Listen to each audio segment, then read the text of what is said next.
nyo kalimutan mag-subscribe at mag-like and share. Notification bell na lang.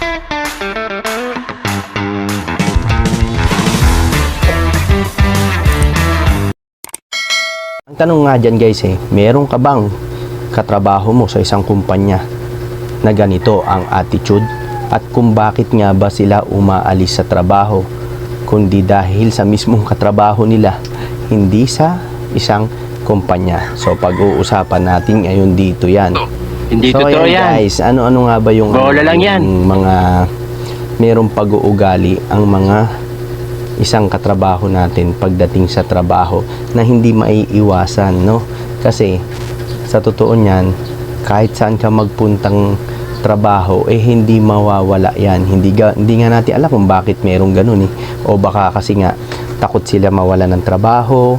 Yung isang empleyado na nagtatrabaho na yon na nagagawa niya lahat yun, no? Kung bakit niya nagagawa yun na sa isang katrabaho niya na meron siyang pag-uugali na ginagawa niya na mailigtas niya lang yung sarili niya. Parang may naamoy ako hindi maganda. Tawagin na nating bida ang saya. Yan. Or Jollibee. Yan. Sabihin na natin. So, ano ba ibig sabihin nito, no? Sa mga magtatanong bakit ko binanggit yung Jollibee, bida ang saya. So, una, no, kung meron kayong katrabahong ganyan, no? Kung bakit siya tatawagin ganyan, yung tipong pagpasok pa lang sa trabaho bumibida na siya sa mga supervisor nyo, lead man ninyo, manager, o kaya naman kahit sa'yo, or nagpapabida siya na meron kang ginawang isang trabaho na ikaw mismo ang tumapos, na dapat na ikaw yon, pero ang naging accomplishment, ang dapat maging accomplishment sa'yo, pero ang dating siya pa ngayon ang nagiging mabuti sa mga matataas na may hawak sa inyo, dahil nagpapabida nga siya na sinasabi niya na siya ang gumawa nun instead na ikaw, di ba? Pero yun naman ang totoo, na ikaw ang gumawa, hindi naman siya. Ngayon siya patuloy yung nagpabida-bida. Pangalawa guys, orokan. Yan, orokan. Meron ba kayong isang katrabaho na orokan? So madaling salita is plastic. Yung kapag kakaharap mo, okay, no, mabuti kayo, mabuti ang samahan ninyo sa trabaho, ikaw, maganda ang pakikitungo mo sa kanya. Tapos siya, itong isa mong katrabaho, parang tinitira ka na niya ng pabaliktad, kasi tinatraidor ka niya, na kapag halimbawa nakatalikod ka na, so pwedeng sisiraan ka niya sa mga iba mong mga kasamahan, at pati dun sa manager nyo, supervisor ninyo, ganyan. Kunyaring okay kayo, okay siya sa'yo, pero hindi naman pala. So pinaplastic ka lang niya, So guys, ito pang isang pinakamatindi, no, na nangyayari talaga sa trabaho. So tawagin nating Poso Negro. Bakit ko tinawag na Poso Negro? So alam nyo ba? Isipin nyo kung ano yon. So sasabihin ko na, kaya ko tinawag na Poso Negro, ibig sabihin ay sip-sip. So yan, sa trabaho hindi mawawala ang isang pagiging sip-sip, So una, so kapag lang din yan ng pabida-bida na sinabi ko, yung pagiging sip-sip. So kahit saan trabaho hindi mawawala yan, kasi nga ang pagsisip-sip, so kumakapit nga yan sa mismong matataas, para pwedeng hindi siya matanggal, pwedeng umangat ang kanyang posisyon, no. Kaya kung meron ka bang ganyang katrabaho na pag-uugali na kung tawagin natin dito Poso Negro, no, sip-sip, o yan. So guys, ang sunod pa nating isa, marami to. Ang sunod pa nating isa ay ang tatawagin nating Manila paper. So bakit ko tinawag na Manila paper, no? Sa madaling salita, mapapel, maepal, no? Yan. So kahit hindi naman kasali sa usapan, biglang papasok.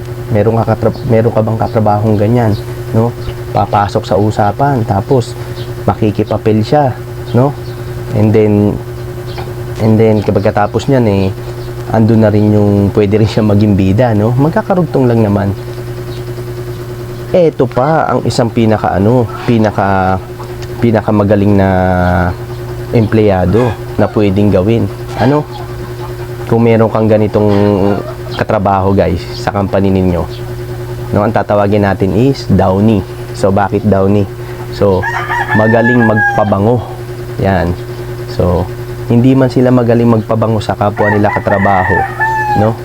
Pero dun mismo sa may mga hawak sa inyo, another manager nyo na naman, mga ganyan, pwede siya magpabango ron, yung para gumanda yung ano niya, gumanda yung sarili niya, no? Maging mabango siya dun sa mga matataas, ano, para hindi siya nasisiraan, ano. So yan, ganyan, meron na naman ganyang isang katrabaho na hindi mawawala.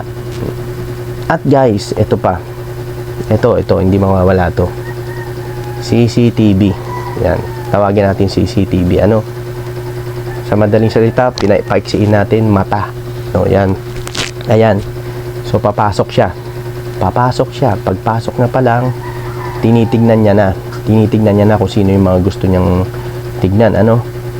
Una, at ito pa, yung kapag alimbawang ano, may kagalit siya, ano, binabantayan niya kaagad, so hindi naman siya yung team leader ninyo, pero lahat ng mga katrabaho niya sinisilip niya, tinitignan niya, binabantayan niya, pero yung trabaho niya hindi niya nagagawa, ano. So yung pagbabantay na yon, may halo ng pagsusumbong yun, no, na ganito ang ginagawa nung katrabaho ko, hindi pero siya, yung sarili niya hindi niya mabantayan, ano. So yun ang CCTV. So ayan guys, yan, hanggang dyan lamang po ang aking vlog content for today, ano. So sana naman naunawaan ninyo at naintindihan ninyo kung ano yung mga sinabi ko, no.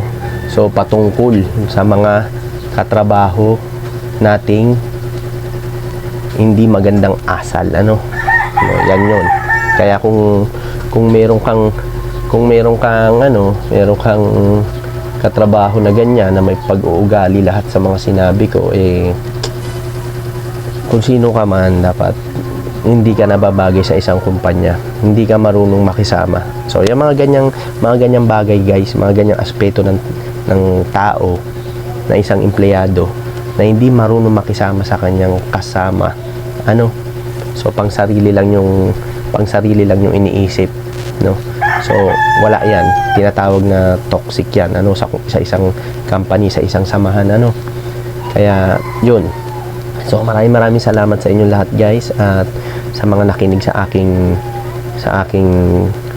vlog content for today. So yan, maraming salamat guys, at thank you sa lahat na sumusuporta sa aking channel, ano.